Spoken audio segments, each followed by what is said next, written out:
Welcome to another episode of Raising Them Up, our Christian parenting Q&A podcast, and we're your hosts. I'm Israel Wayne. And I'm Brook Wayne.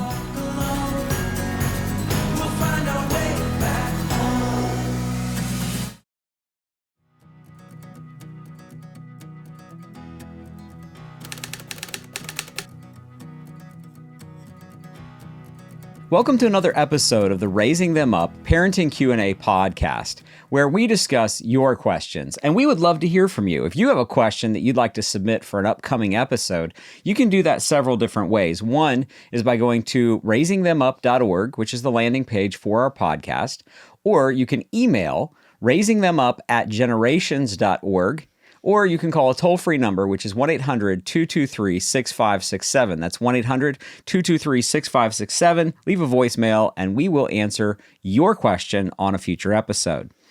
Well, the first question that we have for today's podcast is a long introduction. Yes. But there's so much context to it that we decided we'd go ahead and read the whole thing. So right. Why don't you go ahead and let the listeners listen to this question, and while you're reading it, I can be thinking, because there's a lot to it. So it starts out, how should I respond when my 12 and 16-year-olds, both boy and girl, refuse to do what they've been told? Sometimes verbalizing, I'm not going to do that, and sometimes just silently refusing. It can be anything from eating what is served to a study assignment to footwear, tie for church.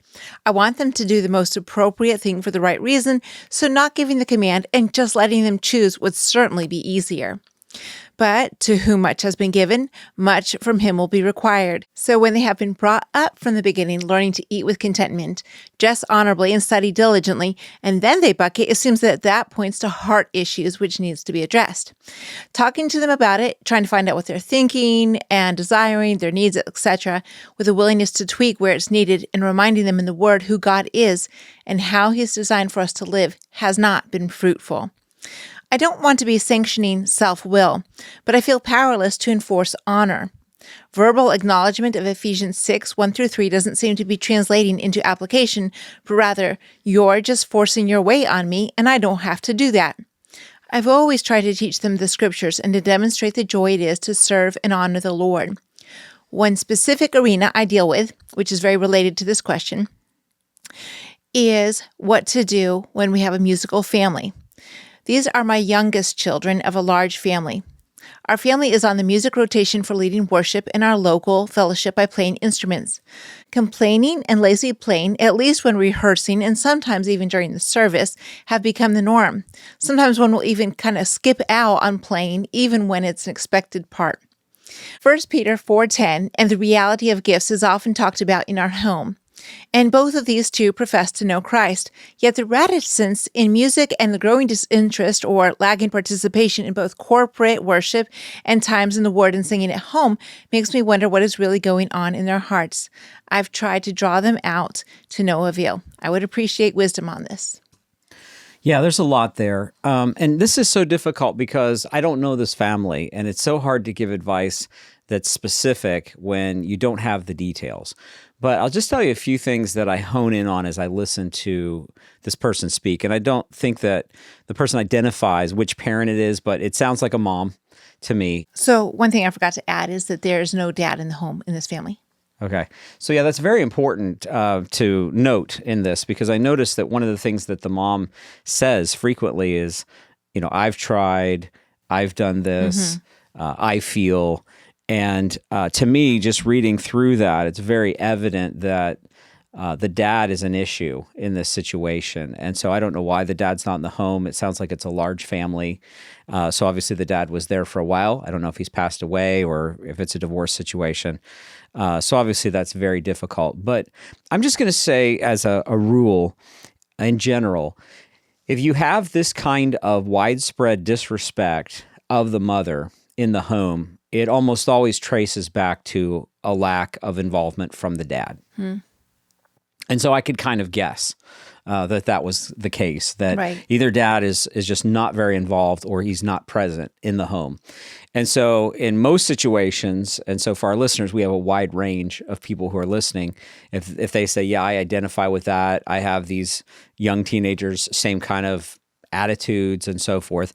The key to those attitudes with those teenagers is dad. And so quite frequently, the reason that there is that level of disrespect toward mom is quite often because there's been disrespect of the wife from the husband. And so when the husband reflects disrespect toward his wife, the children are going to pick that up naturally, and they're going to follow that. And that's an almost impossible scenario for the mom to overcome. The other is if the dad just simply allows disrespect and he does not provide a buffer or a firewall between his wife and the children, they'll continue to be disrespectful to the mother. So this is a situation where in most cases, I'm going to say the solution to this is dad needs to do his job. He needs to not allow this to happen with his family. He needs to make sure that his teenagers are respecting their mother.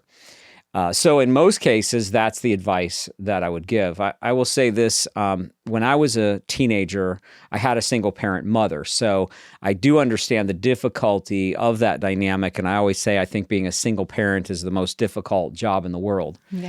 And so one of the things that happened in my relationship with my mother as I was becoming a teenager is you have two dynamics. One is the natural inclination, especially for a young male, that he wants to be led by a man. He doesn't want a woman telling him what to do.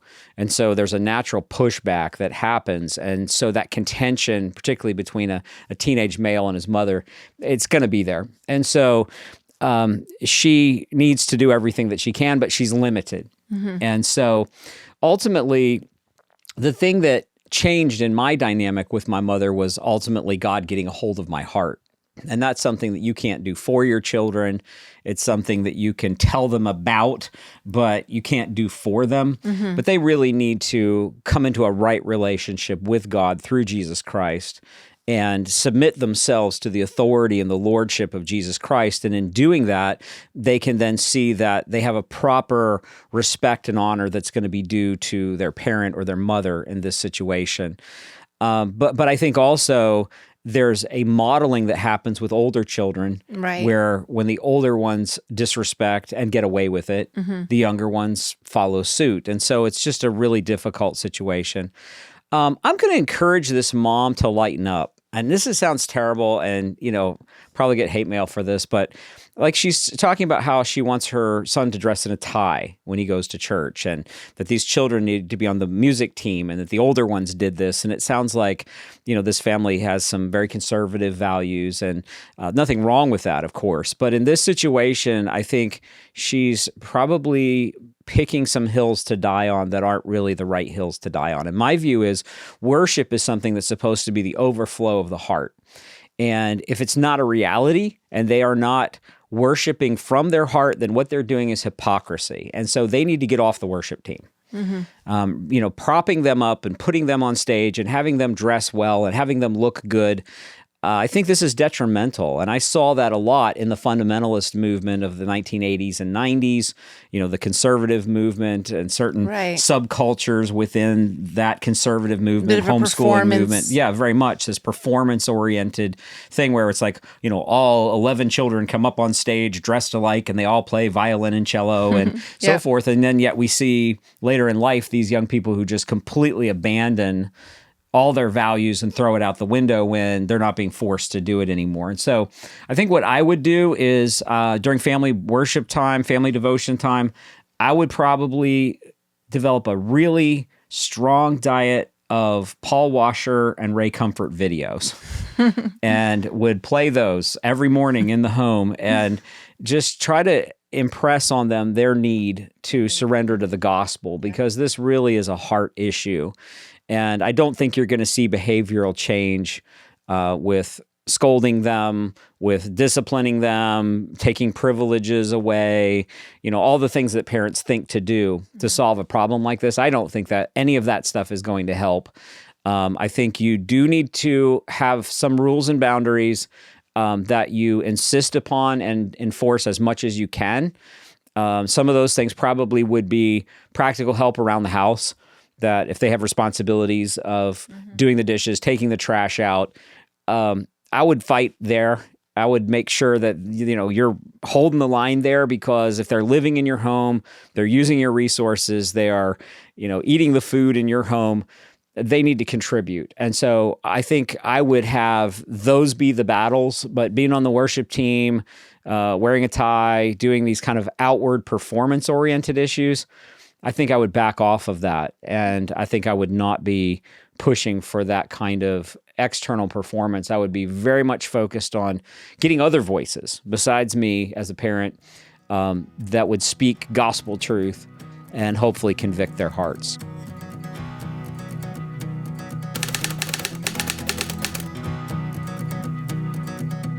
Our next question for our podcast is...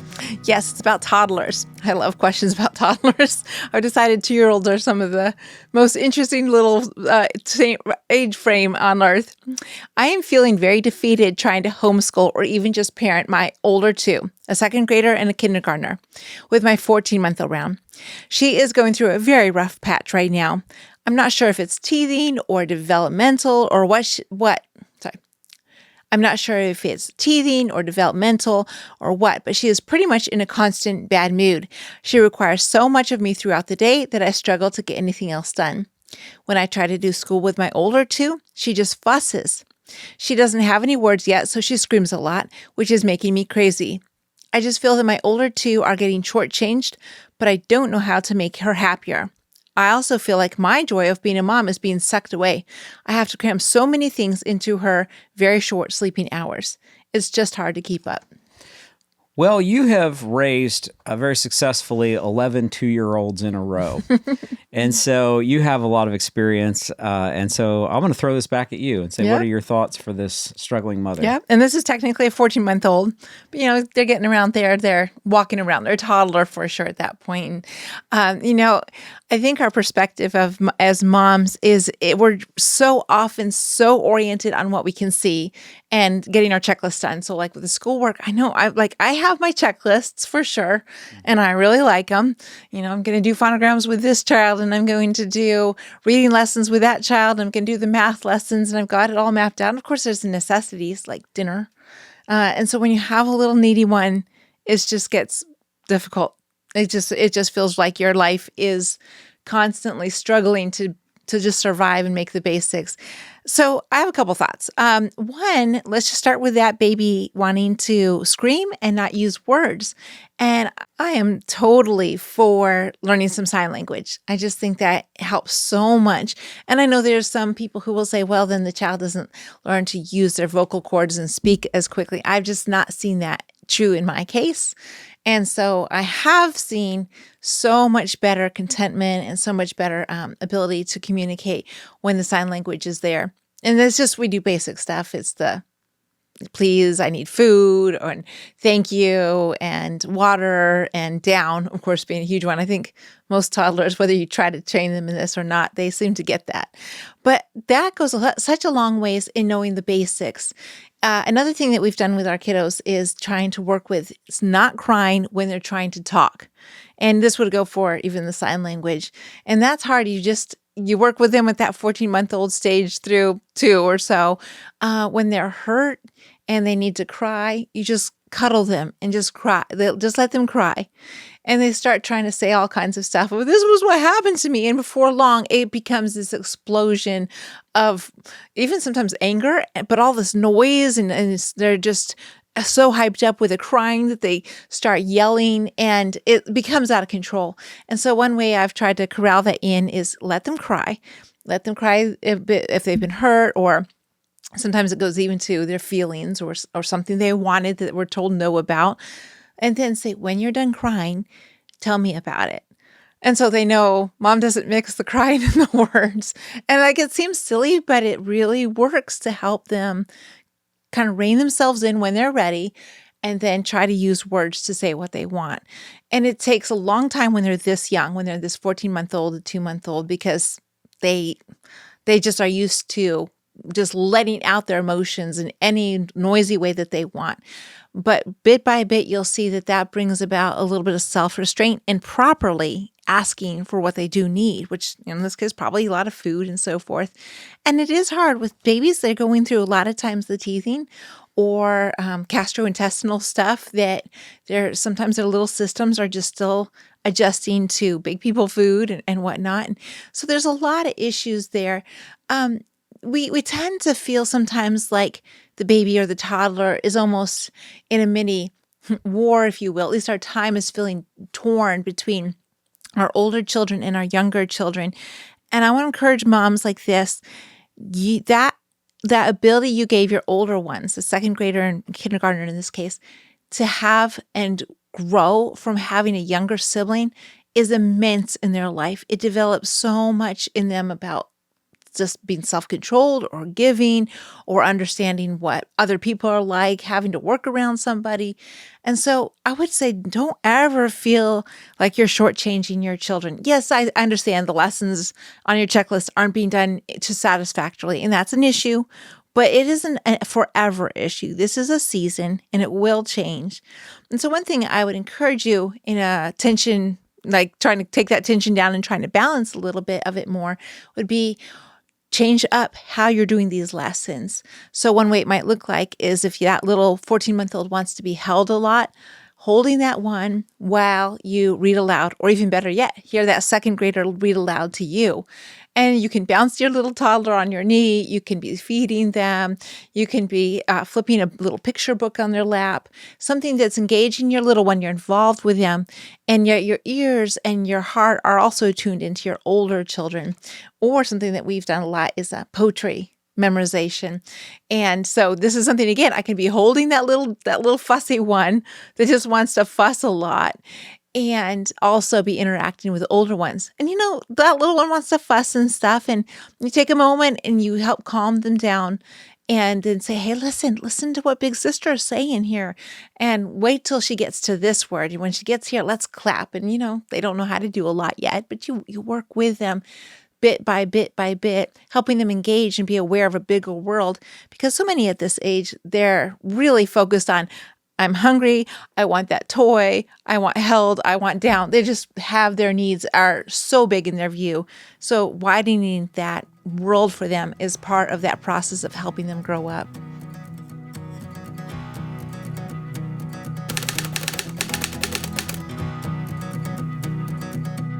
So this is our next question.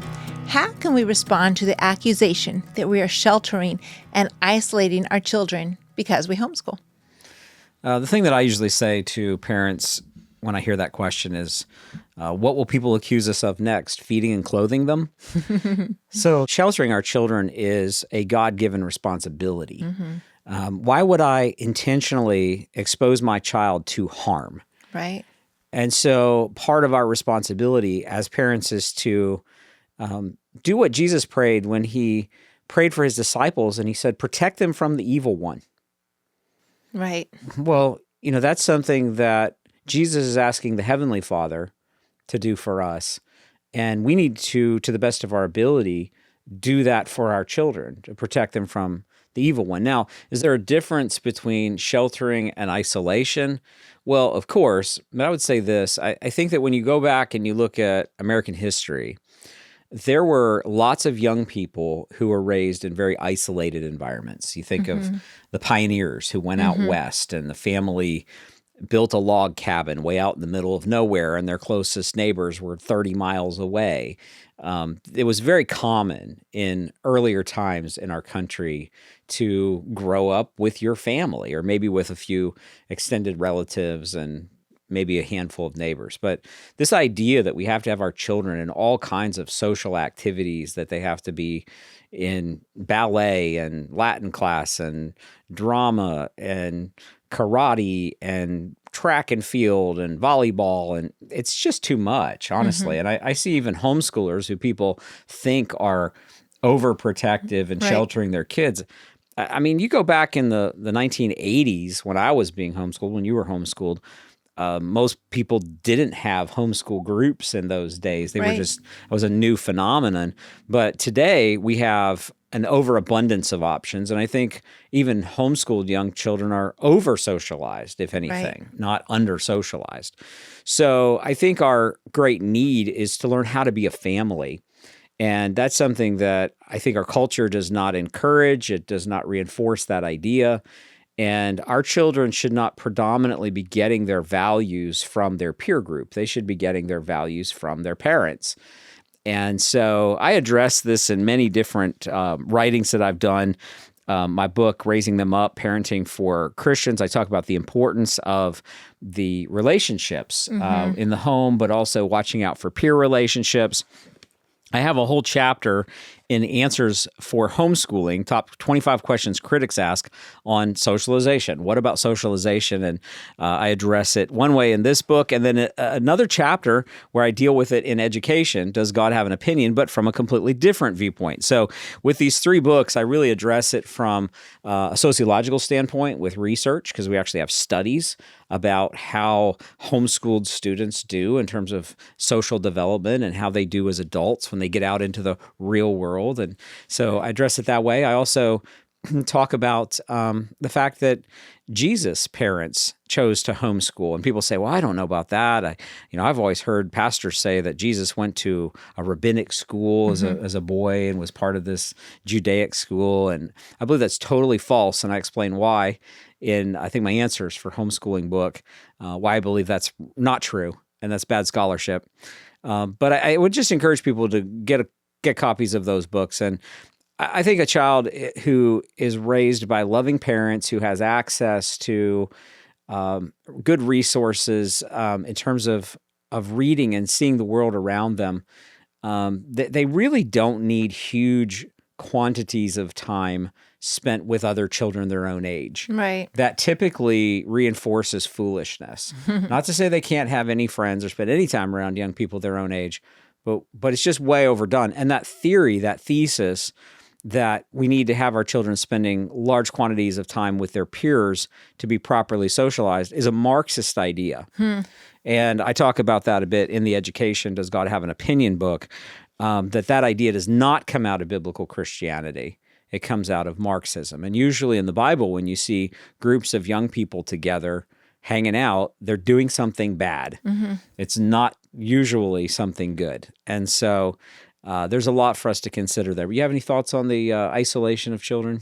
Well, and I don't think anybody's quite for the isolationist, but, as far as there's so much living that needs to happen just in the home between studies and then just learning life skills. We and that actually kind of thing. homeschool at home.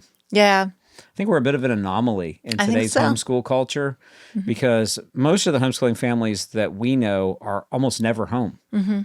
They subcontract out most of the academics, Right. and they're just constantly involved in social activities.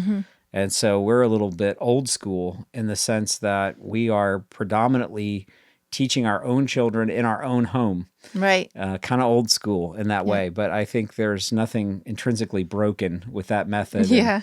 And, it's borne a lot of good fruit in our family. So And I I would say think- the key operative word in the homeschooling word is the home, right? It's the It's home. not the schooling, it's the home. It's a whole atmosphere and a It's culture. a culture. It's exactly and right. when Home we've culture. created that and Family are culture. intentional, it's like it's true that relationships need a flourishing place to develop, and that the point is to have those family relationships develop between siblings and parents, hopefully grandparents and so forth too. But there's that idea that you're learning to relate to other people. Sometimes, siblings they may not even like, but they're learning how to get along, and that fits them for future families of their own, really.